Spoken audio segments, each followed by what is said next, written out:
I don't have a home. I was renting and the rent was reasonable, but by paying rent, I couldn't afford to do anything else. Right. I couldn't go anywhere. Hey everyone, welcome back to our next video. Today we're going to meet Zia.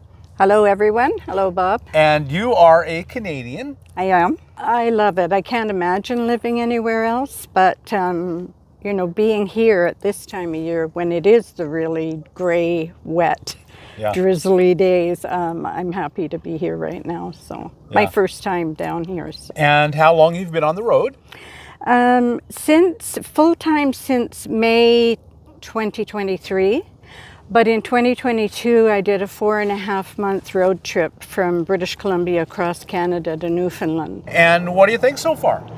Well, it's been interesting. It's been a huge learning curve because I did not go camping. My family they weren't campers or RVers or anything. But I've always had a little bit of wanderlust. When I'm stationary, like just in my hometown, I get bored. But when I'm traveling, oh my gosh, it's amazing. I love it. I absolutely love it. Like seeing the full moon 2 nights ago. If I was sitting in a house in my living room watching TV, I'd be missing that. Seeing the Milky Way for the first time. Seeing fireflies for the first time.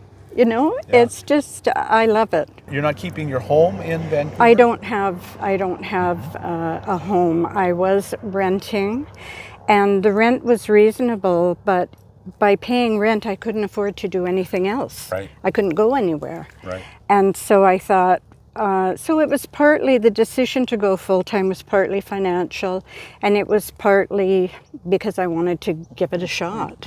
You know, I did my cross-Canada trip the year I turned 70 because I'd been wanting to do that since the day I got my driver's license when I was like 16 years old. And I thought, if I don't do it now, I'm never going to do it. Let's just go and do it. Well, you have to go back in the summer. You can only be here 6 months, right? Well, I can only be down here 6 weeks now because so we have a lot of wilderness in Canada like you do down here, and there's lots of places we could go and stay. But unfortunately, we don't have a warm place we can go in the winter unless we come down here. But we need travel insurance. Oh, yeah. And so, you know, my health insurance covers everything for me in Canada. But I had to pay, I think it was almost $850 for 6 weeks of travel insurance. Oh, my. So I have to be back by February 20th. Oh my. I'm lucky because where I am, I have friends and family where I can plug in and into their driveway. And I do have a propane heater, but right now it's just blowing cold air, so it's not working. Well, is it okay if we take a look inside your rig? Yeah, absolutely. Tell us a little bit about your van. Okay, so Luna, my van, is a 1994 Dodge Ram Royal Coach. And I bought her, I guess it's 3 summers ago now. I had a smaller Transit Connect XLT that my son-in-law helped me build out, but it was too small. Right. And I nearly gave up on the dream, thought I can't do this. And I thought, no, I'll just get a bigger van. So this is what I got. Right. And so this is a really nice Class B. Thank you. And a lot of Class Bs that people aren't aware are made in Canada. You know, I actually didn't know that when you mentioned it earlier. So, yeah, people have asked me about it and did you build this out? And I said, no, it was built like this, you know. So, yeah, I'm really happy with the layout. And one of the things that I love about it is that often they have 2 solid walls on each side. And this one is open here, so it just makes it feel a lot more spacious inside. So back here, this was... you could convert this into a U-shaped eating area, but it's only me, and so I made it into a permanent bed. This is where most of my food is, in these 2 cupboards, and I've got tea and coffee up here. And then I have entertainment, a little musical instrument, a small harp there, and then on this side, it's all art supplies up there. I found this in a thrift store and turned it into a handy bedside table with for books and pens and journals and things. So I was quite happy with that. I do have a cupboard here that has some hanging space and some storage. And there was a microwave up here, but I'm never plugged in, most of the time anyway, so I've turned it into extra storage. It gives me a lot of storage. Dishes are in this drawer. I have a little fridge with a small freezer. Nice. Yeah, propane. The furnace is propane down here, and then I have a 2-burner cooktop as well. I also have something called a hot logic. So this is my hot logic. It's 12 volts. So if I'm on a long drive, one of my days coming down here was a 9-hour drive. Wow. And so I just put a frozen meal in here. You can cook from scratch, but I just put a frozen meal in. There's a hot plate. And by the time, within an hour or 2 hours, you've got a hot meal when you get to where you want to go. Right, So, right. so I was really happy with that. I've got my little fireplace here too. Nice.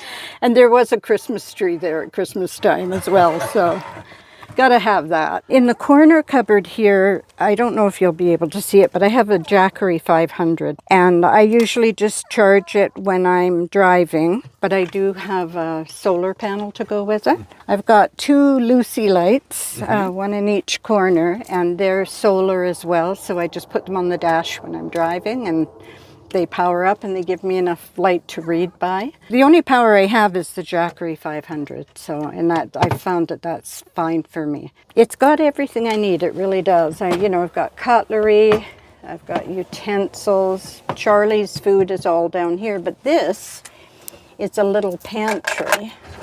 Oh, that is very nice. And a junk drawer. And a junk drawer. Yeah, All in one. and it comes out further, but yeah. So that's been very handy. That's the furnace. Yeah, and there's a thermostat on the wall here, but right now it's not working. It's blowing cold air. So this van does have a black tank and a gray, and it has a water tank and a hot water heater, but I've never used any of them. I keep a 7-liter bottle of water under the kitchen sink, and it's got one of those USB pumps on it. If I want hot water, I boil it, and I clean the dishes usually with vinegar and water, spray bottle. This is a toilet closet, and it's storage as well. I keep my gym bag in there. And do you use it? It's not a shower. It's not a shower, it's just a toilet closet, and I don't use the black tank. What I do use the toilet, I use compostable camping toilet bags and pine pellets, and just in case I need it at night. For showers, I usually, well in Canada anyway, I usually go to the local community centres that have aquatic centres. So you can have a swim, have a shower, and then in between, wet wipes. So there was an extra chair here, but I didn't need it. I never have anyone with me except Charlie. And so my son-in-law took it out, but we couldn't take the heavy metal base out. So we built a box here, and this is my clothes. Oh, nice. Yeah, because I had them stored under the bed, but I've had 2 knees and 1 hip replaced, and mobility becomes an issue, as you get older. So this just works well for me. I do have a Berkey water filter, but I didn't bring it with me this time, but I usually will have it on this shelf and then bungeed to the hooks on the wall there. Charlie usually sits on this seat with his little carrier there.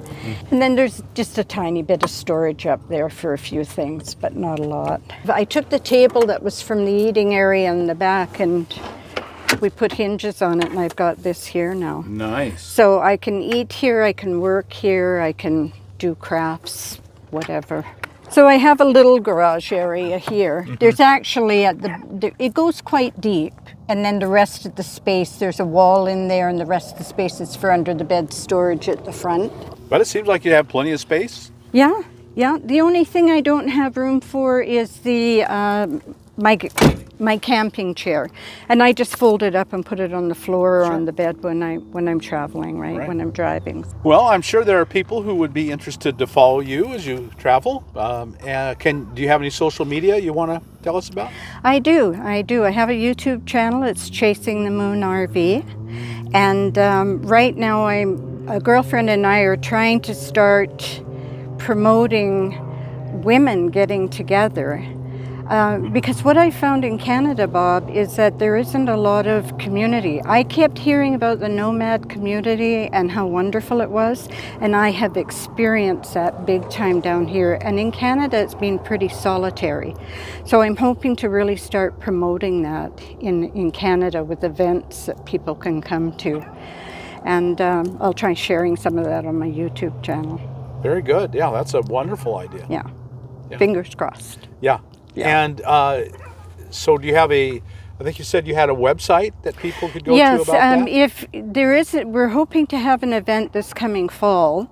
It's called the Boulder, that's small b, capital O, LDER, so Boulder Women Camping Weekend and Workshop.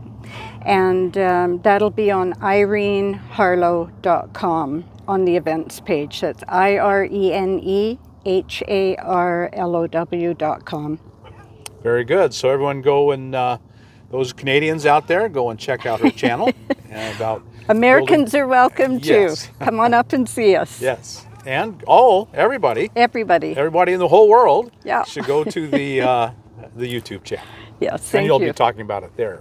Yes, I will. We have a housing crisis in Canada too. And I'm seeing more and more people every day in cars and in vans. And I'm seeing tent cities in Vancouver and in Richmond where I typically live. And I think that governments on every level have got to start addressing this issue for people and making land available, like the long-term visitors areas or Right. the BLM. Like I said earlier to you, we don't have warm climates that we can come down to unless we get travel insurance and come and visit you. But certainly we need to figure something out for people that are having to do this not by choice. I just wanted people to be aware that that's happening everywhere now. Yeah. It's happening everywhere now. But also, I wanted to give people hope that if it is a situation you're in, I can't afford rent where I live anymore. It's out of my realm. And so this is an option for people. And it's a wonderful option. And it can be life-changing. It's been life-changing for me. So don't be afraid. I'm never afraid. I just stealth camp wherever I can. I'm never afraid. And if you've been wanting to do it or try it, give it a shot because it's amazing. It's really amazing. Very, very true. Yeah. It is amazing. Yeah. Yeah. And I've talked to lots of people over the years, and nearly all of them have said just what you said. You know, it was kind of, they don't have any choice, but they found it to be a wonderful life. Yeah, yeah. As long as I keep moving. Right, So right. you got to keep experiencing new places, new people. That's what it's all about for me. I'm a traveler. So, yeah. Excellent. Very, Yeah. very good. Thank you so much, Zia, for sharing your home and your life with us. It's thank you, really Bob. wonderful. Tell us your YouTube channel again. It's Chasing the Moon RV. Great name. Yeah. Especially the last few nights seeing that moon come Yeah. up. Yeah. Been nice, yeah. Yeah. So, folks, I hope you've been inspired by Zia's story, and I'm sure you have. If so, like us on YouTube, subscribe to the channel, hit that thumbs up button, and we'll talk to you later. Bye now.